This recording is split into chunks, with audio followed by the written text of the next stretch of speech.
After Rock did what he did, he told everyone that Devon was his kid.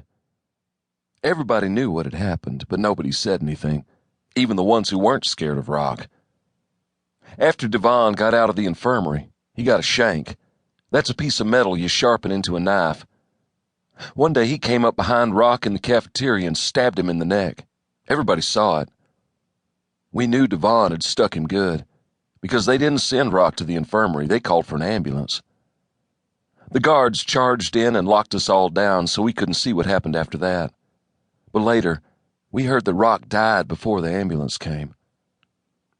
If they had let Devon stay in there with us, he would have been all right after that. Nobody would have tried to do anything to him anymore, even with him being so little. But they took him away to the prison for grown-ups. I didn't actually know Devon, just his name, but I hoped wherever they sent him, he found another shank real quick. I always wanted to be a driver. It was just something that called to me. Even when I was practicing to be good at it, I wasn't sure where it would end, but I knew I had to do it. Where I come from, lots of guys dream about racing stock cars, but that was never my dream. Dreams are for kids, and I never wanted to be a kid. There's nothing good about being a kid. I had faith. I knew if I kept practicing, if I got good enough, I could be the driver. The very first time the cops caught me, I was so little they thought someone else had took the car, then ran away and left me holding the bag. They kept trying to get me to tell who had done it. I told them the truth. It was just me. One cop slapped me. It wasn't that hard, but it hurt. I didn't cry. I was used to stuff like that.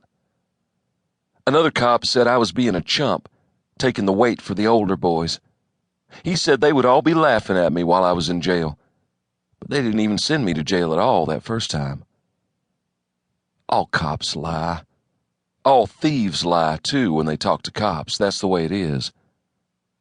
I knew that good thieves didn't lie to their partners. I wondered if cops did. I don't remember much about the first time they locked me up, but I know it was only for a few weeks. After that, they locked me up every time they caught me. The first few times, it was because I didn't know how to drive.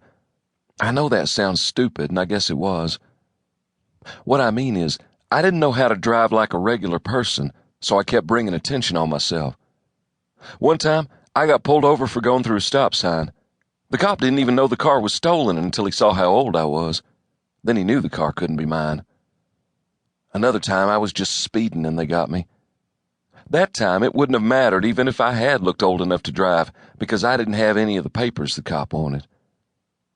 After a while, I figured out, if I was going to take cars, I had to drive them like I was a regular person, going somewhere. But if I drove like that, I couldn't practice the way I needed to. The longest time they ever locked me up for was 6 months, until the time I ran from the cops. On that crazy night, I was driving past this roadhouse at the edge of town. I usually went out that way because there's a lot of places to practice. It's pretty much all 2-lane blacktop with no streetlights, and even a lot of dirt roads off on the sides. I saw a bright orange Camaro with white stripes slam on the brakes and slide on the dirt in the parking lot. I stopped the car I was driving to see what was going on. I thought maybe the Camaro was challenging someone to race and I wanted to watch. But all the other cars around there were parked. All of a sudden, the Camaro's door opened and a girl jumped out. She walked away fast. The driver got out and yelled something at her, but she kept on walking. He started after her, and she turned around and ran. He chased her all the way around the side of the building. He had left his door standing open. I could see smoke coming from the exhausts. I didn't really think about it.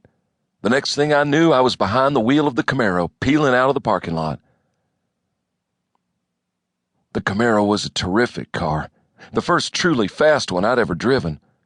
I was a little disappointed that it had an automatic transmission. By then, I knew how to drive a stick real good. I knew I wouldn't have any couple of hours that time, but it seemed like only a couple of minutes had gone by when I heard the siren and saw the flashing lights in the mirror. That's when I made them chase me. I don't remember much about it except that I couldn't hear anything. It was like I had gone deaf or something.